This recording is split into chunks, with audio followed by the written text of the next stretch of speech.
Libre-échange. Une personnalité se livre. Ses créations, ses valeurs, ses engagements. Une émission avec Olivier Biscay.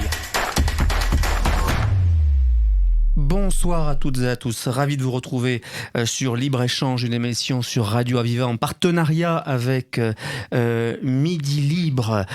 Haricots, Nini Popette, Chocolat, Roudoudou, Floribule, Pâquerette. On va parler de tous ces personnages-là avec vous, Agnès Le Bachelay. Bonsoir. Bonsoir. Alors vous me voyez venir puisque vous connaissez bien ces noms. Ils font partie de ces nombreux clowns bénévoles appartenant, composant l'association Rire Clown pour enfants hospitalisés. Donc à la fois des clowns bénévoles, un secteur de clowns bénévoles et un secteur de clowns professionnels. Des clowns bénévoles qui sont actuellement 40 et des clowns professionnels qui sont 4, particulièrement pour l'accompagnement des enfants atteints de cancer. Voilà. Leur mission principale, en effet, accompagner ces enfants atteints de cancer, ici au CHU de Montpellier. Dans 23 services, Montpellier et 7 aussi. Et la mission de l'association, évidemment, c'est d'apporter un mieux-être aux enfants, aux parents, puisque l'enfant ne vient pas seul à l'hôpital, aux grands-parents parfois, à la fratrie, et au personnel soignant qui adore venir et travailler les jours où les clowns sont dans les services. Les services n'ont pas la même couleur ces jours-là. Alors on a évidemment beaucoup de questions à vous poser, Agnès Le Bachelay. Une association qui a déjà 30 ans, Oui. elle est née en 1993. C'est ça, et c'est pour ça aussi qu'on est là pour annoncer l'anniversaire des 30 ans. 30 ans, comme on le dit, de rencontres pleines de vie, parce que c'est ce qui se passe à l'hôpital. Alors, situer que le clown à l'hôpital n'est pas un clown de cirque, on les aime beaucoup, et c'est un autre métier, un autre accompagnement. Là, c'est d'être à l'écoute de ce qui se passe dans la chambre, dans la salle d'attente, se saisir d'un son d'appareil médical, d'aller plutôt vers le parent pour le déstresser, et puis ensuite l'enfant va venir dans le jeu, recréer du lien aussi entre l'enfant, le parent. Voilà, le monde du clown et de l'hôpital s'associe, et de 30 ans, c'est 30 ans aussi de formation et d'évolution de cette association depuis le point de départ. Beaucoup de changements et de belles évolutions pour arriver à 30 ans à être encore présent auprès des enfants. Alors on va évidemment revenir sur la mission de ces clowns qui jouent un rôle fondamental dans le cadre de cette épreuve, parce que c'est une épreuve à la fois pour les enfants bien sûr, et c'est une épreuve pour les parents. Pour les parents, alors en fonction des services, il y a des services où les enfants vont venir simplement pour une prise de sang, ou aussi une opération, on va dire, on n'a pas envie d'amener son enfant à l'hôpital, ça c'est certain, on n'a pas envie d'aller dans ces milieux-là avec eux, parfois c'est plus léger. Maintenant, ils sont toujours par deux dans les services pour faire un triangle aussi avec l'enfant. Et non, l'enfant à l'hôpital, c'est 2 mots qu'on n'a pas envie d'associer. Et oui, c'est un chaos pour une famille, notamment sur des situations d'enfants atteints de cancer. À recevoir cette information, là au départ, c'est un véritable choc. Et donc, les clowns sont professionnels et sont formés justement pour arriver à pas de velours et surtout être dans la perception, percevoir ce qui se passe pour être la bonne place. Parfois un regard, là il y a beaucoup de communication non verbale aussi, beaucoup de douceur, de la musique. Ils vont se saisir de ce qui les anime pour accompagner au mieux les parents, les enfants, même le personnel soignant. Ouais. Et les clowns bénévoles sont formés par nos clowns professionnels. Donc là actuellement, nous avons une session de 10 clowns qui, de janvier à juin, vont être formés pour rejoindre le groupe. Donc, on sera 50 clowns bénévoles. Et là, ils vont trouver leur personnage, être aussi initiés à qu'est-ce qu'être clown à l'hôpital, comment rencontrer l'enfant, la famille, être à la bonne place, comme je disais tout à l'heure. Et après, tout le long de leur vie de clown, on leur propose des labos clowns tous les mois, des ateliers d'écoute. Et, ou en fonction des fonds que nous avons, on va adapter des formations danse, musique, ukulélé, et pour qu'ils nourrissent leur personnage en fait. Quel est le portrait robot du clown bénévole? Est-ce que tout le monde peut être clown bénévole? Est-ce que il faut être passé par une formation artistique? Alors, déjà, le mot robot, je le retirerai, parce que on aime bien la singularité. Mais oui, effectivement, lors de la phase de recrutement, si des gens souhaitent, là, il y a une session, donc dans 2 ans, en général, c'est tous les 2 ans, les personnes qui sont présentes actuellement sont essentiellement, on avait fait un point sur d'où viennent, quelles professions. Déjà, il y a peu de retraités, contrairement à ce qu'on croit parfois pour le bénévolat. Ce sont des gens qui travaillent dans l'éducation nationale et en santé aussi. Et puis, on leur demande pas forcément d'avoir une formation artistique. Il y a une rencontre et puis c'est la motivation. La motivation est importante parce que c'est un bénévolat très engageant, que ce soit pour les réunions, les formations. On demande à minima 10 interventions par an, puisque nous offrons la formation au clown. C'est ça aussi qu'on a besoin de fonds. Et d'être en bonne santé mentale aussi, et de participer aux ateliers d'écoute le plus souvent possible pour pouvoir déposer ce qui se passe bien, moins bien à l'hôpital, et nous adaptons des formations. Donc la motivation est le plus important, comme pour tout, et que le cœur soit toujours animé, et de s'interroger toujours s'ils sont prêts à continuer, et si voilà, le cœur les amène à y aller avec joie. Et même si après, en sortant, il peut y avoir des situations difficiles aussi, il reste ce costume crée une protection, mais derrière, il y a une émotion aussi. C'est pour ça qu'on les accompagne, et nos clowns sont bien accompagnés aussi pour pouvoir continuer leur aventure tout le temps de leur présence. Et d'ailleurs, les clowns restent longtemps dans l'association. Agnès Le Bachelier, vous le disiez tout à l'heure, il y a bien 2 mots qu'on ne peut pas associer, c'est hôpital et enfant. Et on sait que dans ces services d'oncologie, de pédiatrie oncologique, beaucoup de drames se trament évidemment pour les parents et pour les enfants. Comment, quand on est clown bénévole, quand on est clown professionnel, on arrive à dépasser cela? Là, je crois, alors, il y a déjà on parle de motivation et de vocation. On ne peut pas tous... On a chacun notre fonction, je pense, sur cette terre, et puis et de trouver là où on peut donner, et on reçoit beaucoup, mais il donne beaucoup. La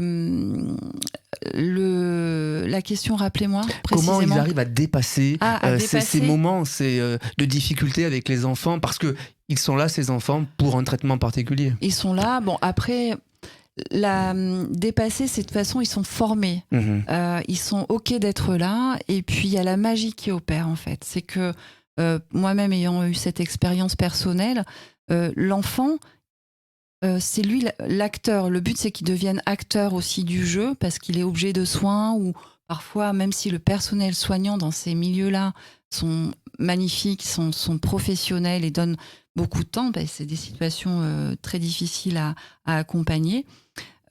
L'enfant, il reste enfant, il a besoin de jouer. Et c'est ce que les clowns font, c'est que le monde de l'enfance reste vivant à ce moment-là.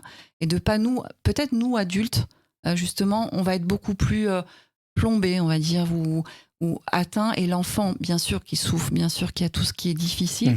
Mais leur âme de jeu part très très vite. Y a des enfants qui n'aiment pas les clowns, ça arrive aussi. Mais je crois que c'est la magie de l'enfant, et surtout leur authenticité. Ce qui est merveilleux aussi, il me semble, par expérience, c'est qu'on ne peut pas leur mentir. Et ils nous font vivre encore, ils nous ramènent à des valeurs qu'on perd aussi dans la société qui va très très vite aujourd'hui. Et il me semble que tout ce que l'enfant malade vit peut transmettre aussi de noble, en fait, face à une situation aussi difficile, et quelque chose à recevoir, et que nos clowns savent recevoir aussi. Dans ces services-là, il y a évidemment de la tristesse, de la difficulté, il y a de la joie. On le voit au travers des clowns et au travers aussi de nombreuses associations qui viennent rythmer le quotidien des enfants. Ah oui, il y a de la joie, il y a, le jeu crée la joie, bien sûr. Lorsqu'on annonce une pathologie aussi lourde qu'un cancer à un enfant, à une famille, c'est un tsunami. Maintenant, je crois que dans la force pour tous, que ce soit pour les clowns ou autres, dans des situations, on peut toujours aller chercher cette petite part d'essayer de la rallumer, et le jeu et le clown et la joie en font partie, et c'est bien ce qui peut nous donner envie de continuer l'aventure et la vie. C'est la vie, hein, c'est la vie. Agnès Le Bachelet, chargée de communication et de recherche de fonds pour l'association Rire Clown pour enfants hospitalisés. Vous êtes vous-même une bénévole, membre de cette association. Alors, je suis salariée, pardonnez-moi, oui, salariée de cette association. En équipe Absolument. permanente parce qu'on a un budget à tenir. Absolument, salariée de cette association. Qu'est-ce qui vous vous a fait rencontrer cette association ? Est-ce que vous pouvez nous le raconter à ce micro ? Oui, j'en parle. Je ne le développe pas tout le temps, mais j'ai moi-même et une de mes filles qui a eu un souci de santé qui va très bien aujourd'hui. Et là, le premier jour d'arrivée dans ces services d'oncologie, nous avons ouvert la porte et 2 clowns, donc à l'époque c'était Titi et Chocolat, nous ont accueillis. Il y avait peu d'enfants dans le service et nous avons passé 2 heures avec eux. Et à l'époque, après, elle disait « je vais voir les clowns et non pas je vais à l'hôpital ». Nous prenions, comme beaucoup de parents, des jours de rendez-vous où il y avait les clowns, avec l'envie de se costumer pour leur faire des surprises. Et puis, ce qu'on avait remarqué et ce qu'on avait dit aux clowns professionnels, mais les clowns bénévoles, c'est la même chose. Une fois, je le raconterai après, mais lorsqu'on rentre chez soi, après une journée à l'hôpital, après des soins intensifs ou autres, et qu'un papy ou une mamie sont là aussi très inquiets, un frère, une sœur, parce que c'est souvent un peu les grands oubliés dans cette situation-là aussi, et ils sont stressés, et que l'enfant rentre et non pas va pas parler de ses soins, mais va parler des clowns. Donc là, il n'y a pas la barrière du tout, et il n'y a pas entre les pros et les bénévoles. Pour les bénévoles, c'est pareil. Une fois, un clown bénévole passe beaucoup de temps avec un enfant qui restera un peu muet, et puis assez stressé. Et en fait, la maman a envoyé un message ensuite à l'association en disant en fait, il est rentré. Il n'a pas beaucoup parlé ni ri, mais sachez que quand il est rentré, il n'a parlé que des clowns. Donc voilà, l'expérience en tant que parent, moi, m'a donné envie d'aider. C'était mon métier. J'ai eu un virage à ce moment-là dans mon temps de vie. Je travaillais en entreprise, dans la communication. Donc j'ai déployé maintenant mes compétences dans le monde humanitaire pour trouver justement des fonds, parce que le rêve, la magie, c'est super à l'hôpital, mais nous avons un budget à tenir pour les formations des clowns, pour le matériel et tout tout le fonctionnement de l'association. C'est important de le rappeler, en effet. Il faut que vous soyez accompagné, il faut que vous soyez aidé. Comment ça se passe aujourd'hui ? Qui vous aide ? Qui permet le financement de ces formations qui coûtent cher ? Oui. Alors nous, on a la chance d'être en local et notre force, c'est le local. Donc on a des institutions telles que la mairie, le département, la CPAM qui nous aident en institution, on va dire, publique. Et puis aujourd'hui, des événements sportifs. Ça peut être aussi des étudiants, beaucoup, qui font des événements. Là, on était avec le STAPS Montpellier récemment, l'IUT parfois. Des associations de parents qui se créent souvent, soit lorsqu'ils ont été confrontés ou perdu un enfant. La Ligue contre le cancer, des entreprises locales pour le mécénat, on va les nommer, Étincelle, Chouzit, JF Impression, nous offrent leurs prestations depuis, ils sont fidèles, depuis 2009. Et notre comptable aussi en mécénat. Et là, aujourd'hui, on a besoin de dons. On rappelle la défiscalisation possible, que ce soit pour les particuliers, pour les entreprises. Donc, vous pouvez nous aider. Ça peut être du temps, alors pas en bénévolat pur, mais peut-être créer un événement. Ça peut être un don financier avec la défiscalisation, une prestation d'entreprise ou un don aussi d'entreprise où la défiscalisation est possible. C'est 66% pour les particuliers et 60% pour les entreprises. Voilà. On rappelle qu'il y a un site internet. Oui, le site c'est clownhôpital.org. Le soutien financier, il est nécessaire aujourd'hui pour des associations comme les vôtres, sans collectivité, sans mécénat. Là, j'en profite pour remercier toutes les personnes qui, depuis 30 ans, nous soutiennent. C'est même aussi les présidences, parce que présider une association, donc merci à Christine Rousseau, et toute l'équipe, un conseil d'administration très, très engagé, et toutes les personnes qui ont pu organiser, les entreprises. Donc, je ne peux pas faire une liste précise, sinon, mais ça fait 30 ans qu'on existe grâce au soutien de toutes les personnes qui ont pu donner des dons à l'association Rire ou d'autres associations, puisqu'on est nombreux à l'hôpital. Au-delà de l'association que vous défendez aujourd'hui, que vous incarnez aujourd'hui, on se rend bien compte que lorsqu'on est frappé par la maladie, bien sûr qu'il y a le choc autour de la maladie, la santé, la famille qui peut être bousculée. Il y a aussi parfois les aspects financiers, les aspects sociaux pour bien des familles qui ne peuvent pas payer une chambre d'hôtel pour être à côté de leur enfant, tout près de l'hôpital, parfois ne pas financer les déplacements. Et là aussi, il y a des associations qui viennent à un accompagnement. Déjà, il y a la structure du CHU qui est très bien faite, les assistantes sociales qui peuvent aider. En association, il y a aussi c'est l'association qui a été de lancement de RIR, c'est La Clé, qui propose des chambres parentales juste en face le CHU. Et puis c'est vrai que La Joie, il y a aussi Douceur, une association amie, il y a Ghislain qui fait le sport adapté et des soutiens aussi d'institutions dans ces cas-là. Les gens ne sont pas seuls, mais il y a beaucoup de difficultés. Quand la maladie se rajoute, effectivement, il est important qu'il y ait des piliers à côté, et il y en a. Et on se rend compte en effet que c'est toute une communauté qui s'installe autour des enfants et des parents. C'est merveilleux, oui. Et puis même dans les services, que ce soit le personnel soignant, les parents entre eux, qui échangent, et puis des soutiens.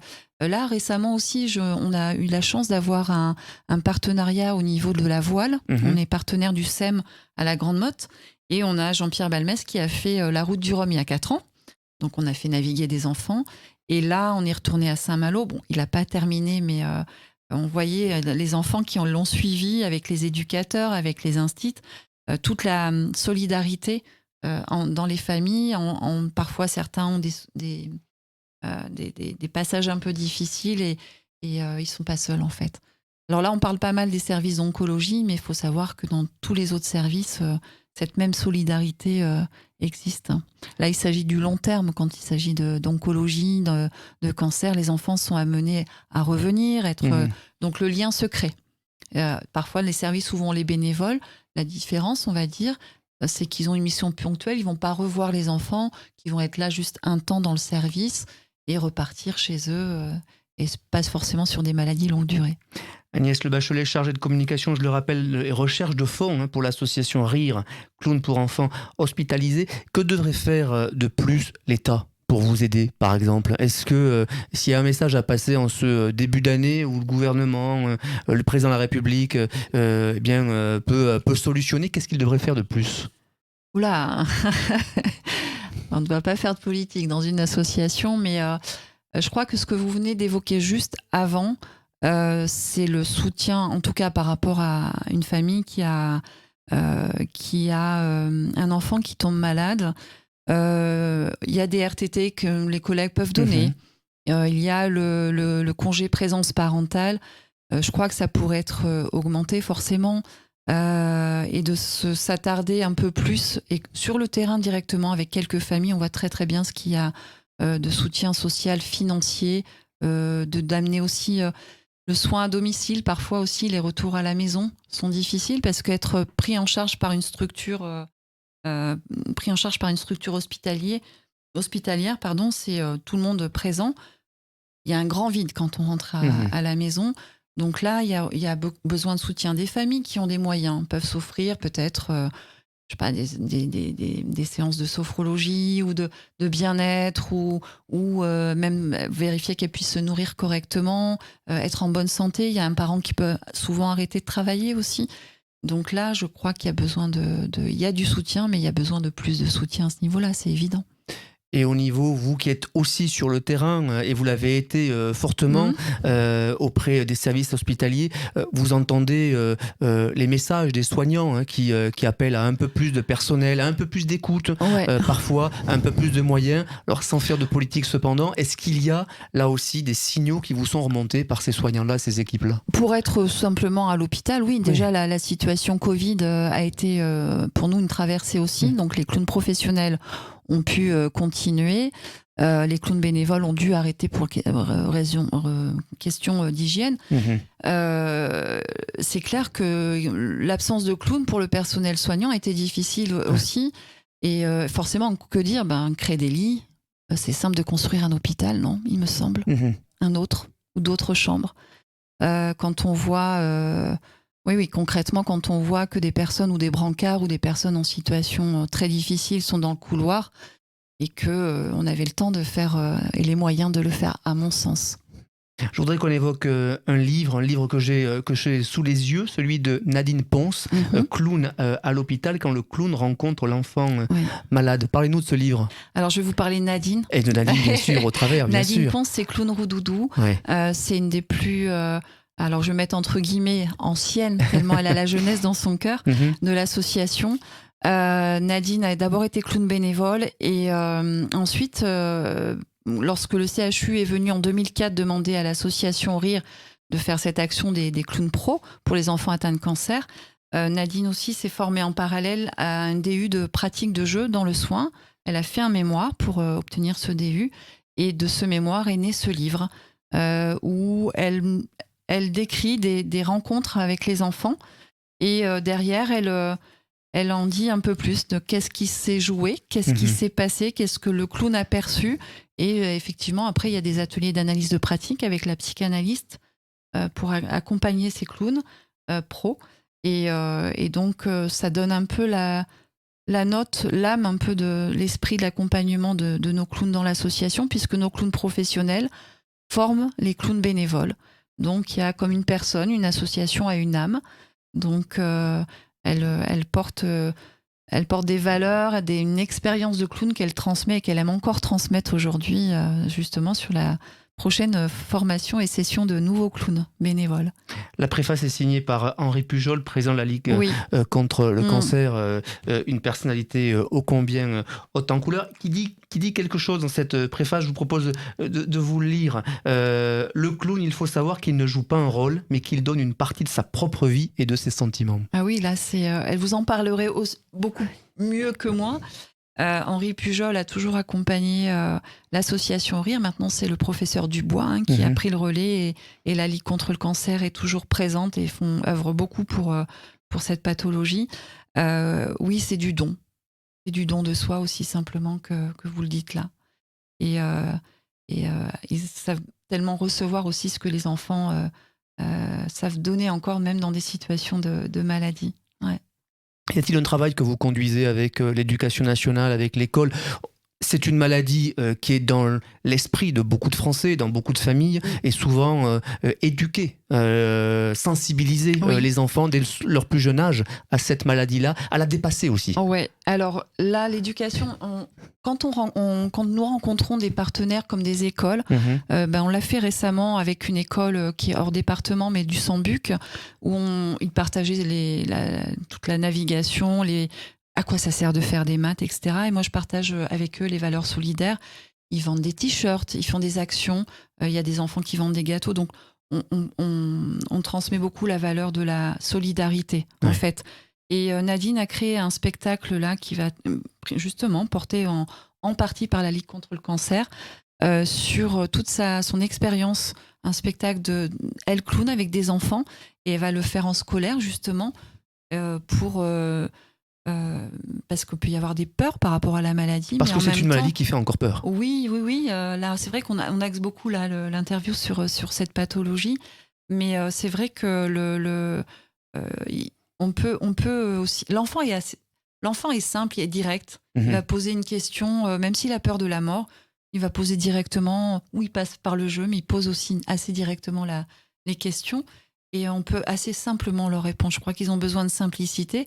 Savoir aussi mettre des mots plutôt que leur imaginaire. Ils savent tellement se fabriquer de belles choses, mais aussi beaucoup de peur. Donc aussi de rassurer par le verbe et par l'expression que ça peut très bien se passer et qu'il y a des adultes référents qui peuvent être là dans ces moments-là. Alors, on parle en effet beaucoup des enfants. Y a-t-il des clowns pour les plus âgés, par exemple, les seniors, les personnes âgées qui sont en maison de retraite, en EHPAD, en hôpital? Oui. Alors, nous évidemment, on existe aussi, je pense, nous existons depuis 30 ans parce qu'on n'a pas voulu trop. On est resté toujours sur le même axe et faire bien qualitativement tout en développant. Et il y a des clowns qui ont à un moment donné sont partis juste pour 1 an, mais en maison de retraite, particulièrement avec le support de la musique.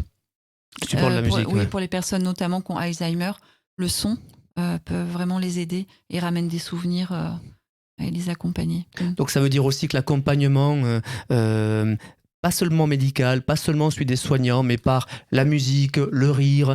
On a aussi parlé des animaux souvent avec les personnes âgées. Tout ça, ça peut aider à accompagner ces moments de difficulté. Ah oui, en fait, c'est pluridisciplinaire, là, même à l'hôpital. Les clowns, il y a les infirmières, les aides-soignantes, la femme de ménage, le médecin. Tout le monde, c'est un travail d'équipe, en fait. Chacun sa place, il n'y a pas de compète, là. Il y a juste à apporter ce qu'on a apporté. Il y a des massages aussi pour les enfants, pour les parents. Je disais tout à l'heure le sport.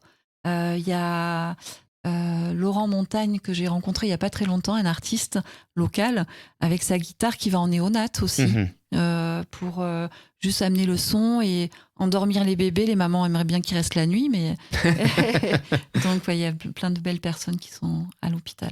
Agnès Le Bachelet, on a évoqué les 30 ans de votre association, l'association Rire Clown pour enfants hospitalisés. Alors, comment ça va se traduire? Parce que vous ne nous avez pas encore tout à fait dit. Il y a 10 ans, pour les 20 ans, il y avait un grand flash mob, c'est ça? Voilà, on a fait une flash mob sur la comédie en reprenant le tramway et refaire la flash mob au CHU. Donc là, on doit rencontrer la mairie. On va refaire une flash mob qu'on est en train de préparer sur une musique de Gauthener qu'on aimerait, que je vais essayer de recontacter, qu'on avait déjà eu pour les 20 ans. Et donc là, j'ai pas encore le lieu. Ce sera en octobre. Donc on va préparer une vidéo. Mettez-vous tous à la danse. Elle va être simple, même si vous savez pas danser. Le but c'est de participer. Et surtout de participer après avec les enfants et le personnel soignant sur place pour les faire danser et sortir un peu de l'hôpital et apporter toujours de la joie, du mouvement. Et même si ceux qui sont en fauteuil, ils peuvent juste bouger une épaule, rien que ça, et sourire et être avec les autres et moins se sentir isolé parfois. Et ce sera en octobre, c'est ça? En octobre 2023. En attendant, il y aura d'autres événements sur nos réseaux, sur notre page Facebook, vous serez mis au courant. Rappelez-nous pour terminer votre site internet pour que nos auditeurs puissent évidemment s'y rendre. Alors, il y a clownhôpital.org et je laisse même le téléphone si des personnes ont besoin de plus de renseignements. C'est le 06 65 65 13 05. On est vraiment là à votre écoute. Si vous avez des questions, envie de nous soutenir, n'hésitez pas à nous contacter, même via le site, par mail. Il y a une fiche contact. Il y a la possibilité de faire un don depuis le site, sécurisé. Et voilà, merci à tous ceux qui auront envie de participer à l'aventure et de nous soutenir pour nos 30 ans et plus. J'invite nos auditeurs évidemment à se rendre sur le site. C'est une très très belle association, une très très belle action que je recommande. Merci d'avoir été mon invité ce soir, Agnès Le Bachelet. Merci de nous avoir reçus. Merci beaucoup. Merci beaucoup. Très très bonne soirée. À très bientôt. Libre-échange. Une personnalité se livre. Ses créations, ses valeurs, ses engagements. Une émission avec Olivier Biscay.